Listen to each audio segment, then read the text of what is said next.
If there's one Mac in Apple's entire lineup that's had a bit of an identity crisis over the last few years, it's the Mac Pro. Once the undisputed king of raw power, expansion, and please don't look at my bank account after this purchase, the Mac Pro used to be that one machine Apple fans will point to and say, that is Apple at its most extreme. The cheese grater, the M2 Ultra update, the era of Intel Xeon chipsets, and $6,000 starting prices, the Mac Pro has always been that statement product that didn't really care how many people actually bought it, it just existed to prove a point. And now, according to Bloomberg's Mark Gurman, Apple's kinda quietly shoved it behind a cupboard and pretended it's not there. In the latest Power newsletter, Gurman says Apple's largely written off the Mac Pro internally. In other words, the team at Apple seems to see the Mac Studio as the present and future of high-end desktop computing, while the Mac Pro feels like the product everyone keeps forgetting is still in the store. Imagine being the most expensive machine Apple sells and somehow still being sidelined.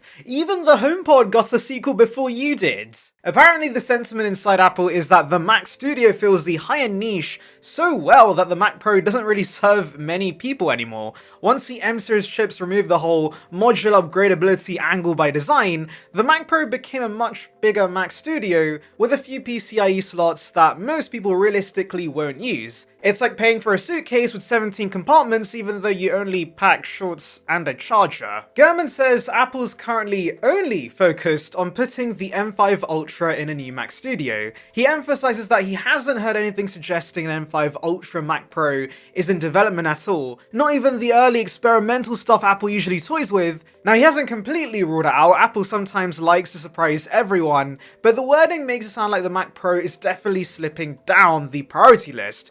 And when something slips down Apple's priority list, it usually doesn't climb back up. That makes the future of the Mac Pro a little murky. Apple last updated it in June 2023 with the M2 Ultra, which already felt a little strange because the Mac Studio came with the same chipset for significantly less money with almost identical performance and in a smaller box. Apple unintentionally made the Mac Pro the world's most expensive way to get the same performance you'd get from the Studio. It's like paying extra for a bigger bowl at a restaurant only to get the same amount of food inside.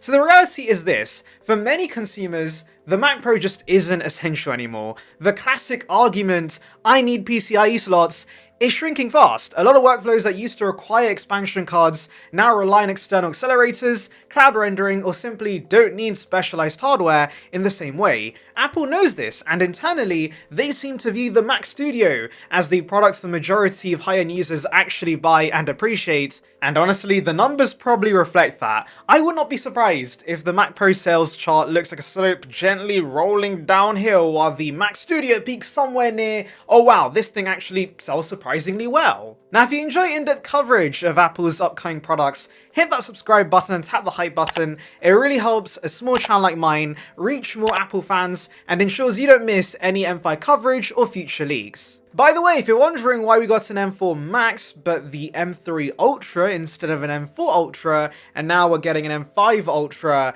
let me explain this confusing mess. Simply put, the M4 Max chipset doesn't include the Ultra Fusion connector. That's a piece of silicon magic Apple uses to fuse two Max chipsets together into one massive Ultra. And without that connector, the Ultra simply isn't possible. So the lack of an M4 Ultra wasn't a dramatic decision, it was structurally impossible. But now, the M5 Max should include the Ultra Fusion connector, allowing the M5 Ultra to exist.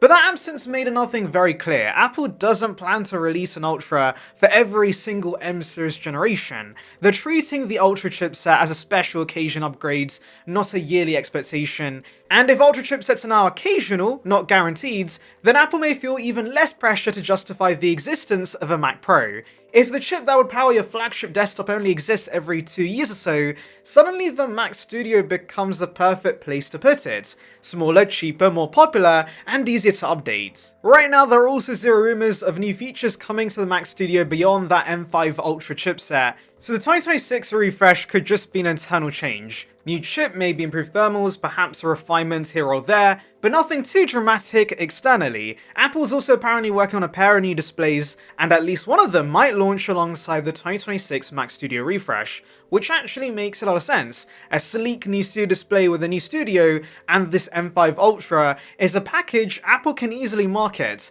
but a Mac Pro refresh alongside it? Apple seems less interested. So where does that leave the Mac Pro? We're in this strange moment where the Mac Pro exists, but its future feels like one of those TV characters who slowly gets less screen time each season until the writers quietly forget to mention them in the finale. Not cancelled, not killed off, just gently phased out. The Mac Pro isn't gone, it's just sitting off to the sides while the Mac Studio takes center stage and does the exact same job with far less drama. And honestly, Apple might not even need a Mac Pro anymore, at least not in the same way. When the Mac Pro switched from Intel to Apple Silicon, the shift fundamentally changed what the machine could be. Apple Silicon is tightly integrated, extremely efficient, and deliberately not modular. That's the whole point. When you build an SoC, the CPU, GPU, RAM, and accelerators are fused into one cohesive system. You don't swap out components. You don't add third-party cards to boost performance. You buy the performance you need up front, and that's the whole architecture. Which raises a key question. Is there even a version of the Mac Pro Apple can build today that's meaningfully different to the Mac Studio? Because if the only major difference is PCIe slots, which the majority of customers don't need, then the Mac Pro kind of feels like a very expensive argument for a very small niche. And Apple doesn't love niche products unless they help the lineup in some larger strategic way. The Mac Pro used to do that, it used to push boundaries, inspire developers, and anchor the entire Pro ecosystem.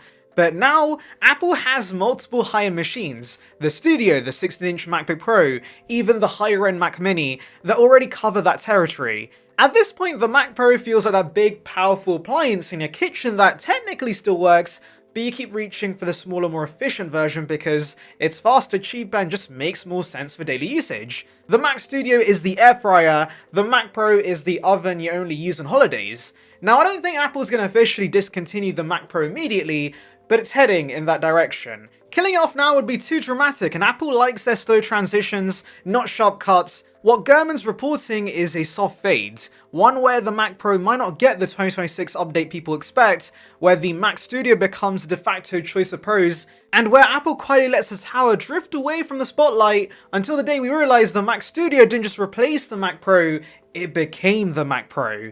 Maybe they'll launch an external expansion box for the Mac Studio, and that will be the final nail in the coffin for the Mac Pro, though right now, of course, you can buy third-party options that do a pretty good job. And if this is the path Apple takes, it marks the end of an era. Not in a sad way, but in a practical way. Thanks for watching, guys. If you made it this far, hit the subscribe button and tap the hype button. It really helps a small channel like mine reach more Apple fans and ensures you don't miss any M5 coverage or future leaks. I'll see you in the next one.